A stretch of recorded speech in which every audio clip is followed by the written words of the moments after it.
अस्सलाम वालेकुम, मैं हूँ रोज़ीना अली। जी हाँ, बिल्कुल आजकल सभी आप लोग महसूस कर रहे हैं कि दर्जा हरारत बहुत तेज़ी से बढ़ रहा है। एक कन्फ्यूज़्ड वेदर सिचुएशन चल रही है। घर के अंदर हों तो ठंड लगती है, घर के बाहर जाएँ तो गर्मी का एहसास बढ़ जाता है। लेकिन ये बढ़ता दर्जा हरारत जहाँ पर पाकिस्तान में कई इलाकों में महसूस तो हो रहा है, लेकिन सबसे ज़्यादा ख़तरा है शुमाली इलाका जात के लिए। शुमाली इलाका जात को लेकर यहाँ पर एनडीएमए के जो इस यहाँ का national emergency and operation centre है, इन्होंने एक अलर्ट जारी किया है और अलर्ट जो है उसने कई खदशात को भी बढ़ा दिया है। मार्च से सितंबर तक ये बढ़ता है दर्जा हरारत जो है ये शुमाली इलाका जात में क्या सूरत हाल बनाने वाला है, इसके क्या ख़तरात हो सकते हैं। मेरे साथ टेक्निकल एक्सपर्ट डॉक्टर तैयब मौजूद हैं, उनसे बात करते हैं। अस्सलाम वालेकुम डॉक्टर तैयब। वालेकुम अस्सलाम। ये बताइए कि जो अलर्ट जारी किया गया है, दर्जा हरारत हम देख रहे हैं बहुत तेज़ी से ऊपर जा रहा है और इस बढ़ते दर्जा हरारत के कितने नुकसानात हैं? आप लोगों ने जो अलर्ट जारी किया है मार्च से सितंबर तक, इस दौरान क्या होगा? जी, पाकिस्तान का जो लैंड सरफेस टेम्परेचर है पर्टिकुलरली ड्यूरिंग विंटर्स और स्प्रिंग, ये बतदरीज इसमें इजाफा हो रहा है।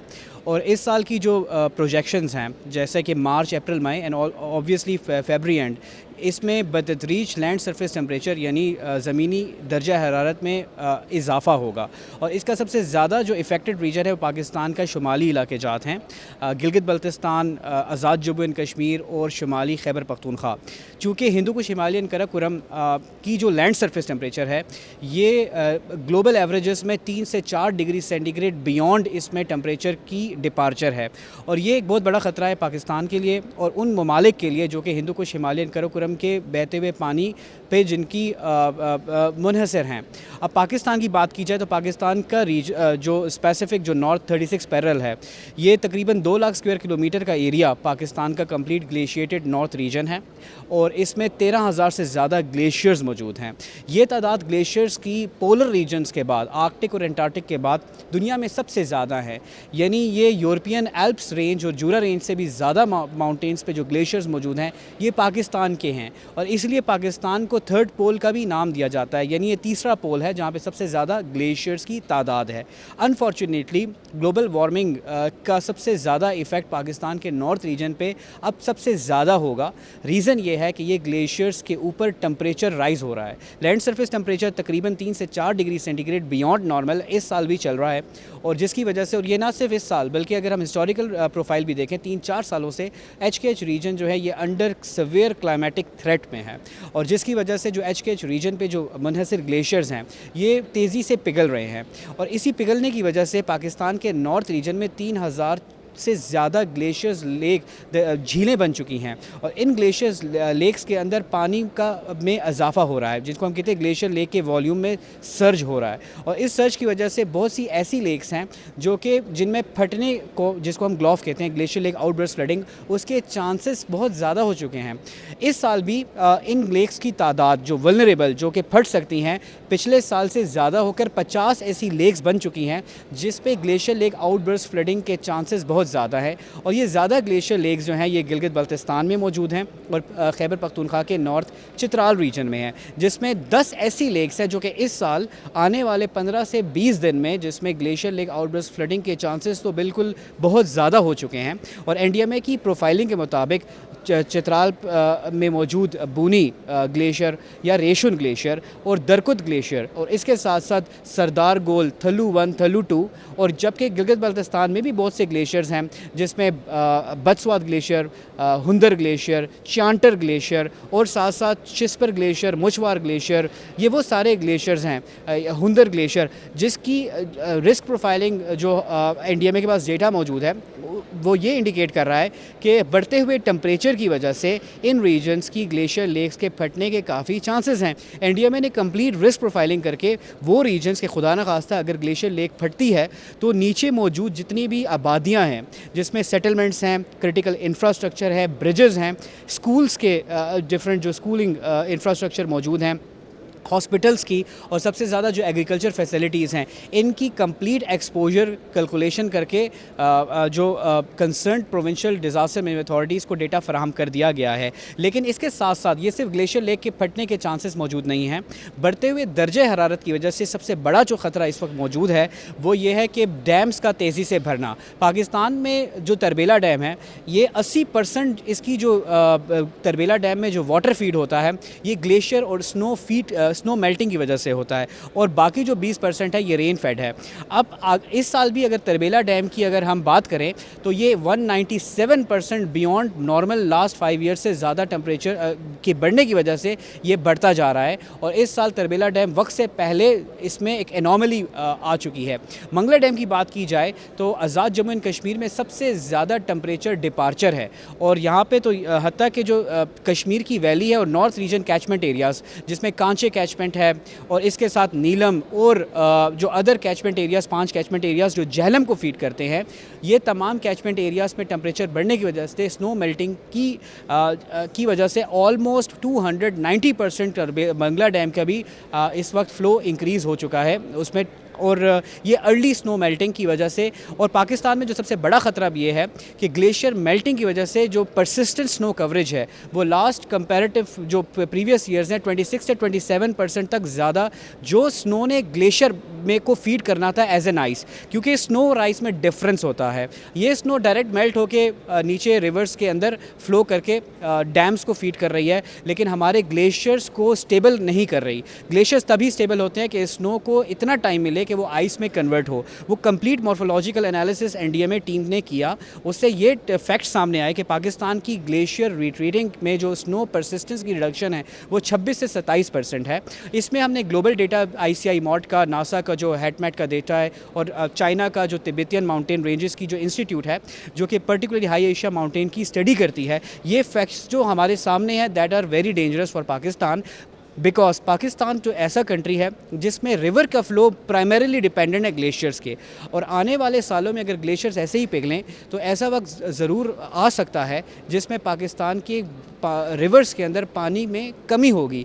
पहले हमारे पास पानी में वक्त से पहले ज़्यादा होने की वजह से एक्सट्रीम फ्लडिंग के सिचुएशंस बनेंगे, और उसके बाद ऐसा भी टाइम आ जाएगा कि पाकिस्तान के रिवर्स के अंदर ग्लेशियर की मेल्टिंग फीड ही नहीं करेगी, यानी लॉन्ग रेंज रही थी डॉक्टर तैयब की फ्लडिंग और ज़्यादा हो जाएगी। मतलब फिर आगे मार्च से जो सितंबर तक का ड्यूरेशन है तो आगे अप्रैल के बाद तो वैसे ही आगे फिर मॉनसून भी बीच में सीज़न आ जाएगा, तो ख़तरा और कितना ज़्यादा फिर होगा। चूँकि जैसा कि हम ये देख रहे हैं कि पाकिस्तान में लैंड सरफेस टेम्परेचर बढ़ रहे हैं, दिन के वक्त टेम्परेचर गैर मामूली तौर पर ज़्यादा टेम्परेचर्स हम अब देखने को मिल रहा है। इवन जो साउथ सिंध का रीजन है जिसमें चोर रीजन, ये इसमें कल 37 to 38 डिग्री सेंटीग्रेड जो कि काफ़ी ज़्यादा टेम्परेचर फरवरी के लिए है महसूस किया गया है कल। Similarly plains of Punjab, Khyber Pakhtunkhwa में एक कैस्केडेड हैज़र्ड है दैट इज़ हीट वेव। तो इट इज़ नॉट ओनली कि हमारे ग्लेशियर्स मेल्ट कर रहे हैं, उसके अलावा भी पूरा जो लैंड सरफेस टेम्परेचर की जो प्रोफाइलिंग है वो भी अर्ली हीट वेव्स की भी इंडिकेशन मार्च में मौजूद हैं। पाकिस्तान की अगर फ्लडिंग की बात की जाए, फ्लैश फ्लडिंग अब एक ऐसा फैक्टर है जो पाकिस्तान के नॉर्थ रीजन में रूल आउट नहीं किया जा सकता, और इस साल की भी फ्लैश फ्लडिंग के चांसेस लास्ट ईयर से कंपैरेटिवली ज़्यादा है। मुझे ये बताइए कि जो मानसून बर्स्ट है ये तकरीबन कितना अरसा हुआ कि एंटर हुआ है पाकिस्तान? अच्छा, नॉर्मली रेन्स जो पाकिस्तान में आती हैं मानसून की, उनको हम स्ट्रेटोफॉर्म की रेन्स कहते हैं। स्ट्रेटोफॉर्मिक रेन्स ये होती है कि बारिश जो है वो ज़्यादा दुराने के लिए एक कम मिकदार से, यानी इसकी प्रेसिपिटेशन में काफ़ी ज़्यादा बर्स्ट नहीं होता। It is known as stratoformic rain. Stratoformic rain एक नॉर्मल रेन होती है, लेकिन अगर स्ट्रेटोफॉर्मिक रेन से ये रेन कन्वर्ट हो जाए कन्वेक्टिव रेन में, कन्वेक्टिव रेन का मतलब ये है कि एक ऐसा लो प्रेशर सिस्टम डेवलप हो जो एक ही रीजन में थोड़े दुरानिये में ज़्यादा बारिश बरसा दे, जैसा कि सियालकोट में पाकिस्तान में हुआ, उधमपुर में हमने देखा अपने पड़ोसी मुल्क में, या जो उनकी हिमाचल प्रदेश और उत्तराखंड में की इलाकों में देखा। पाकिस्तान में भी ऐसे मानसून के बर्स्ट अब आना शुरू हो चुके हैं, और ये लास्ट 2 से 3 ईयर्स ऐसे हैं कि अब पाकिस्तान की अनकन्वेंशनल मानसून रेंज हैं, यानी मानसून की रेंज स्ट्रेटोफॉर्म रेंज से कन्वर्ट होके कन्वेक्टिव रेंज की तरफ चली गई हैं। दैट इज़ वाई लिटरेचर में अब प्रॉपर लिखा जा रहा है कि इंडियन एंड पाकिस्तान की जो साउथ वेस्टर्न मानसून है, इसमें अब बर्स्ट ऑफ मानसून्स आएंगे, यानी जो 8 से 9 स्पेल्स हैं उसमें से एक स्पेल ऐसा आएगा जो कि बहुत ख़तरनाक स्पेल हो सकता है, जिसमें क्लाउड बर्स्ट होता है, जिसमें क्लाउड के टावर्स बनते हैं, या लोकल इनंडेशन, अर्बन इनंडेशन हो जाए, या छोटे दौरानिए में बहुत तेज़ बारिश की वजह से कंप्लीट कोई शहर खुदा न खासा फ्लैश फ्लड या हिल टोरेंट्स हो जाएं। इसीलिए कहा जाता है कि पाकिस्तान की जो फ्लडिंग की टाइप्स है वो बढ़ती जा रही हैं। इट इज़ नॉट ओनली कि खाली रिवर्स में फ्लडिंग हो, अब तो शहरी इलाकों में अर्बन फ्लडिंग भी होगी। इसके अलावा लो लाइंग एरिया में भी जिस तरह फ्लडिंग की लोकल इनंडेशन है। लेकिन सबसे ज़्यादा मैं आपको बात बताता चलूँ, पाकिस्तान का अगर हम ज्योग्राफी देखें तो पाकिस्तान में तो 60 से 65% माउंटेनियस रीजन्स हैं और इसमें हिल टोरेंट्स एक्टिवेट होते हैं। हम इसमें सुलेमान रेंज और कित्तर रेंज की हिल टोरेंट्स भी अब ज़्यादा एक्टिवेट होने के चांसेस हर साल ज़्यादा होते जाएंगे। इसी तरह मैं इस बात की तरफ आ रही थी कि इस पर हमने पहले भी शायद कहा था, और आपने बताया था कि 9 तरह के जो है 9 किस्म के फ्लड्स अब आ रहे हैं। मैं 10वां टाइप लिटरेचर में ऐड हो चुका है, दैट इज़ 10वां टाइप भी आ गया। हम आखिर में सिर्फ 2 जल्दी क्विकली मैं आपसे पूछूंगी कि हीट वेव के इस साल में 2026 में अभी ये जो टाइम ड्यूरेशन बताया है जिसमें अलर्ट भी जारी हुआ है, हीट वेव के कितने एपिसोड्स नॉर्मल से ज़्यादा होने वाले हैं? जी, हीट वेव का चूँकि हम लास्ट ईयर हमने हीट वेव को अप्रैल के एंड में देखा था। इस साल तो वी आर एक्सपेक्टिंग कि अप्रैल के स्टार्ट में या इवन मार्च के एंड में भी we would have heat wave spell. हम देख रहे हैं कि टेम्परेचर्स की वेरिएशन ज़्यादा है, so obviously comparatively last year से this year would be more warmer. अगर लास्ट ईयर में हमने देखे कि अप्रैल एंड में end then June end July में एपिसोडिक मई में हीट वेव के स्पेल आए 7 से 8, तो इस साल ये कहना बिल्कुल गलत नहीं होगा कि इस साल 8 से ज़्यादा हीट स्पेल्स आएंगे। बेहद शुक्रिया डॉक्टर तैयब, आपकी कीमती वक्त का और इंतहाई कीमती मालूमात का। और ये बड़ा ज़रूरी है, जिस रफ्तार से दर्जा हरारत बढ़ रहे हैं उसी रफ्तार से अब पाकिस्तान में जो डिज़ास्टर्स हैं उनकी भी तादाद बढ़ने का अंदेशा ज़ाहिर किया जा रहा है। ऐसे इलाके जहाँ पर कुदरती आफात हैं या मौसमियाती तब्दीलियों के नताइज में जो भी डिज़ास्टर्स हैं, उनके लिए न सिर्फ जहनी तौर पर तैयार रहना है बल्कि ख़ुद अपनी भी इस हवाले से तैयारी रखनी है। NDMA ने तमाम तर मुतल्लिका इदारों को अलर्ट जारी कर दिया है कि बरवक्त इंतज़ामात को यकीनी बनाएं, और लोगों को भी हिदायत की जा रही हैं कि वो इन डिज़ास्टर्स का सामना करने से पहले जो ज़रूरी उन्हें हिदायत दी जाती हैं उस पर अमल भी करें और हिफाजती तदाबीर पर भी अमल यकीनी बनाएं।